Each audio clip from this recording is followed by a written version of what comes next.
The Last Vein. The sci-fi horror short story. Rathos 9 was a dead world long before humans arrived, but the company insisted it was resource-rich and strategically vital.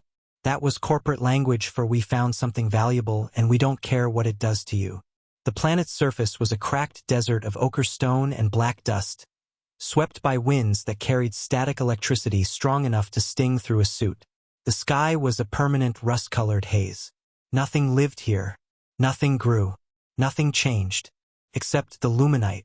It was the only thing on Rathos 9 that glowed. The mineral pulsed faintly in the dark, like a heartbeat trapped in stone. When held, it vibrated just enough to make your teeth itch. The company said it was harmless. The company said it was stable. The company said a lot of things. Most of them were lies. The shift had been long, and the heat in the tunnels was worse than usual. The ventilation fans whined like dying animals. The dust clung to everything, coating the miners' visors in a thin, gritty film. Jace wiped his faceplate with the back of his glove and squinted down the shaft. His headlamp cut a narrow beam through the swirling dust. "Another day in paradise," he muttered. Behind him, Lyra snorted.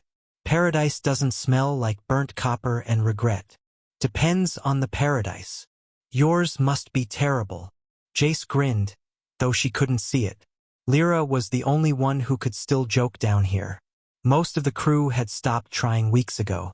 They were deep in Sector 12, the newest expansion of the mine. The company had pushed them hard to open it quickly.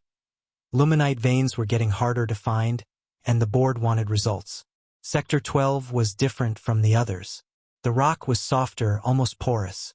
The air felt heavier, and the luminite here, it glowed brighter. Too bright. Jace's handheld scanner chirped. "We're close. Vein densities off the charts." Lyra stepped forward, her boots crunching on loose stone. "Let's hope it's not another false positive. I'm tired of chasing ghosts." "Ghosts don't glow. On this planet? I'm not so sure." They moved deeper into the shaft. The walls shimmered faintly, as if reflecting light that wasn't there. Jace felt a pressure behind his eyes, a dull throb that pulsed in time with the glow. He ignored it. Everyone got headaches down here. Everyone. They found the vein 20 minutes later. It wasn't like the others, thin streaks of glowing mineral embedded in rock. This one was a massive, branching structure like a fossilized root system. Thick, twisting strands of luminite wove through the stone, pulsing with a slow, rhythmic light. Lyra let out a low whistle. "That's beautiful." Jace didn't want to admit it, but she was right. It was mesmerizing. The glow wasn't steady. It rippled, like something alive. He reached out and touched the surface. The moment his glove made contact, a vibration shot up his arm. Not painful, just strange, like a whisper against his skin. He jerked his hand back. "You okay?" Lyra asked. "Yeah. Just felt weird." She touched it too. "Feels fine to me." Jace frowned. "Maybe I'm just tired." "Maybe." But she didn't sound convinced. They radioed the foreman, and within an hour the extraction team arrived. Heavy drills, containment crates, reinforced suits, the whole setup. The company didn't waste time when luminite was involved. Foreman Hale stomped into the shaft, his exosuit hissing with each step. "This the vein?" "Yeah," Jay said. "It's big." Hale stared at it for a long moment. "Bigger than anything we've found so far." Lyra nodded. "And brighter." Hale's visor turned toward her. "Brighter means richer. Richer means quota met. Quota met means bonuses. So let's get to work." The drills roared to life. The moment the bit touched the vein, the entire shaft vibrated. Not from the machinery, from the luminite itself. The glow intensified, pulsing faster, almost frantic. Jace stepped back. "Something's wrong." Hale barked a laugh. "It's a rock, son. Rocks don't get wrong." But the vibration grew stronger. Dust rained from the ceiling. The walls trembled.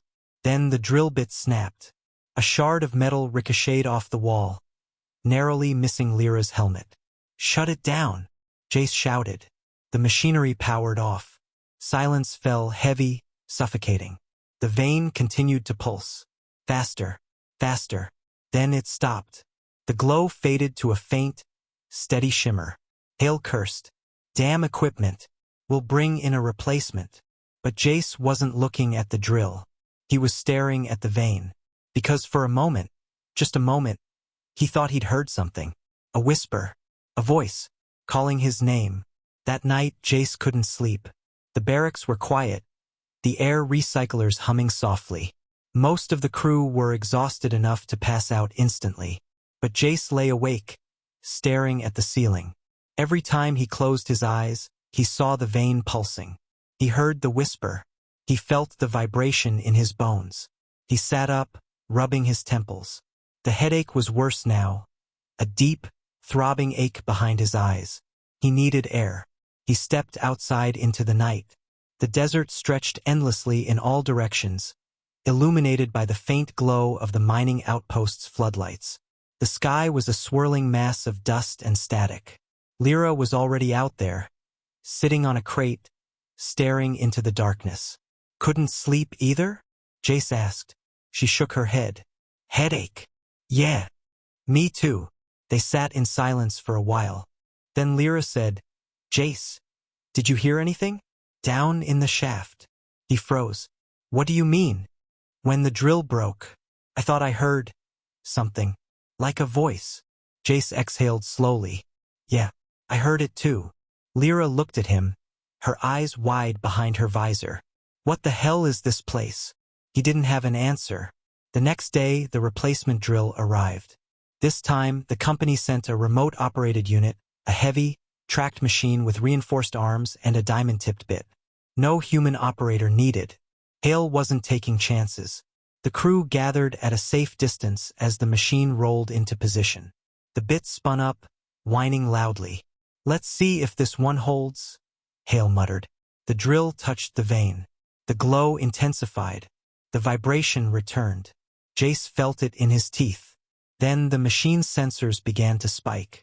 Pressure's rising, Lyra said, checking the readout. Way too fast. Pull it back, Jace said. Hale hesitated. We need this vein. Pull it back. The machine reversed, but too late. The vein split open, not like rock cracking, more like skin tearing. A wave of shimmering dust burst out, enveloping the machine. The systems shorted instantly, sparks flying. The lights flickered. The dust settled. The machine was dead. The vein pulsed once. A slow, heavy throb, then went still. No one spoke. Finally, Hale said, Seal the shaft. We're done here. But they weren't. Not even close. That night, the dreams began. Jace found himself standing in a vast cavern. The walls covered in glowing veins of luminite. They pulsed in perfect rhythm, like a heartbeat. A voice echoed through the chamber. You woke me. He tried to run, but the ground shifted beneath him. The veins writhed like living things. You cut into me. The glow intensified, blinding. Now you will listen. He woke gasping, drenched in sweat. Across the barracks, Lyra sat upright in her bunk, breathing hard. You too, Jace whispered. She nodded. By morning, 3 miners were missing. Their bunks were empty. Their gear was gone. No one had seen them leave. Hale ordered a search. They found the first body in Sector 7, curled in a fetal position, eyes wide open, mouth frozen in a silent scream. His skin was pale, almost translucent. Thin lines of glowing blue traced beneath the surface, like veins filled with light. The second body was found near the airlock. Same condition. The third was never found. Hale tried to keep it quiet, but rumors spread fast. Some said the miners had been infected. Others said they'd been possessed. A few whispered that the planet itself was alive. Jace didn't know what to believe, but he knew one thing. The vein in Sector 12 wasn't a mineral deposit. It was something else. Something alive. The company sent a message that afternoon. Continue extraction. All findings are within expected parameters. Maintain quota. Hale slammed his fist against the console. Expected parameters? Are they insane? Jace stared at the message. They know. Of course they know, Lyra said. They just don't care. Hale turned to them. We're sealing Sector 12. No one goes in. Not until we figure out what's happening. But the decision wasn't his to make. That night, the lights went out. Every system in the outpost shut down simultaneously: power, comms, life support. Emergency lights flickered on, casting the corridors in dim red. Jace grabbed his helmet. What the hell is going on? Lyra checked her handheld. Massive electromagnetic surge. Originating from... She stopped. Jace finished the sentence for her. Sector 12. They headed for the shaft. The closer they got, the stronger the vibration became. The walls hummed. The floor trembled. The air felt thick, heavy, charged with static. When they reached the entrance, they froze. The seal had been torn open. Not cut. Not blasted. Torn.